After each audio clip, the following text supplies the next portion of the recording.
Fuck.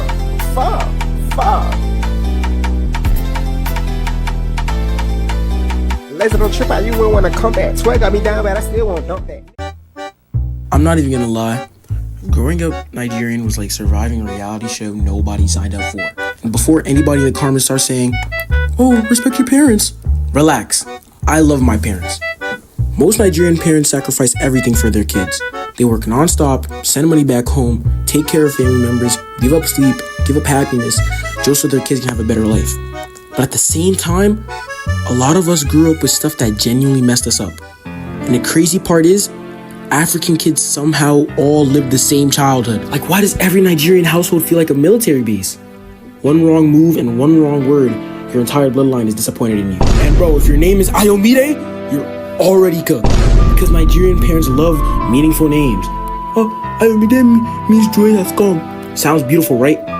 Until one day your mother gets angry. I promise you not. She said, "I named you Joy, but you have brought me nothing but suffering."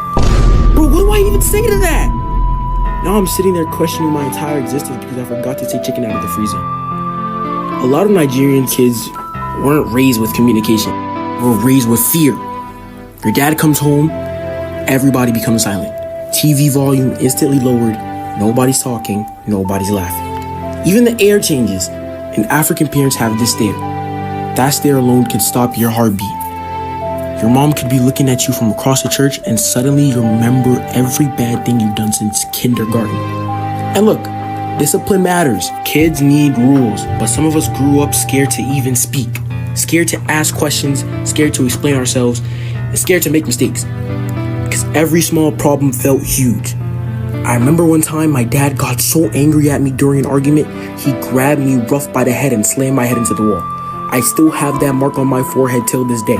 And what's crazy is after stuff like that, African parents act normal 5 minutes later, like nothing happened. Meanwhile, you're sitting there emotionally loading like a broken computer. And a lot of African kids can relate to this. Not everybody got hit, not everybody had extreme parents, but a lot of kids grew up feeling more fear than comfort. Nigerian parents care a lot about what other people think. Bro, you're not just a child, you're a family representative. Everything becomes, what do people say? If your hair is too long, problem. If you want dreads, now suddenly you're a criminal. African parents see cornrows and instantly think you've joined a gang. You could literally be getting straight A's, helping old ladies cross the street, feeding the homeless. But the moment you ask for dreads, your parents start looking at you like you're the final boss in a prison movie. Why do you want to look like a bad boy? Bro, I just like the hairstyle. It's not even just hair. Clothes, friends, music, everything.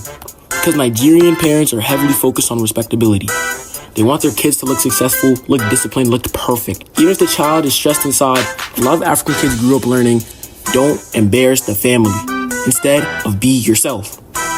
Now let's talk about African elders. In Nigerian culture, if somebody's older than you, you're expected to respect them no matter what. Even if they're wrong, even if they're rude, even if they make literally no sense. Because the second you defend yourself, everybody acts shocked. How dare you talk back to an elder?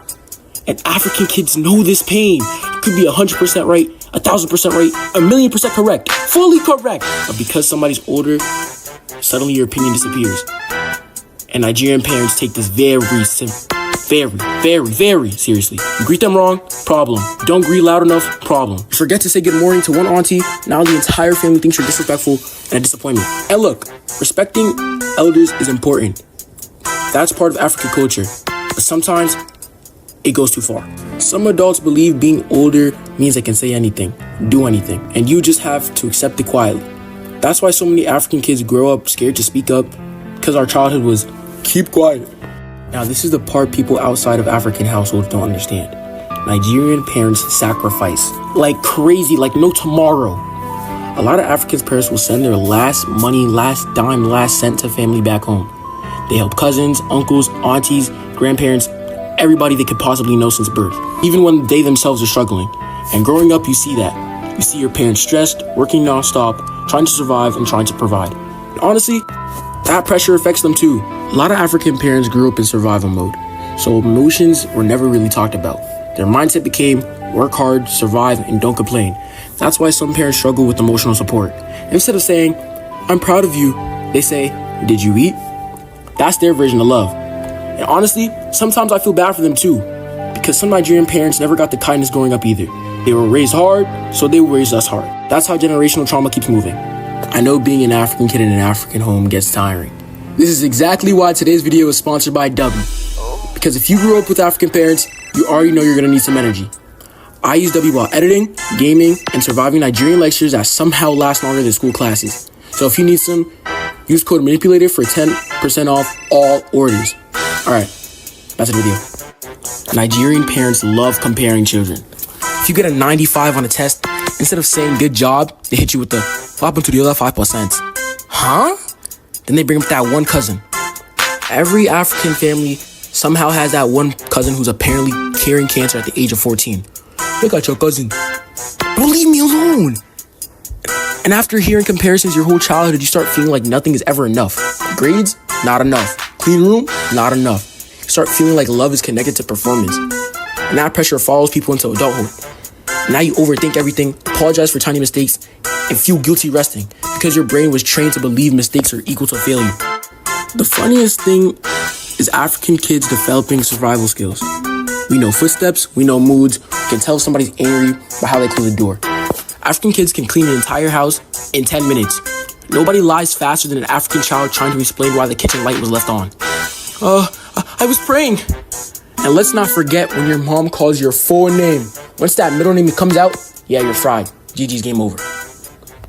At the end of the day, this video isn't about hating Nigerian parents. A lot of them truly love their children. A lot of them sacrifice everything for us. But love does not erase trauma. Some things that were normal in African households genuinely affected people mentally. And now this generation is trying to do better. Still respectful, still disciplined, but with more communication, more understanding, and less fear. Because children should respect their parents without having to be terrified of them.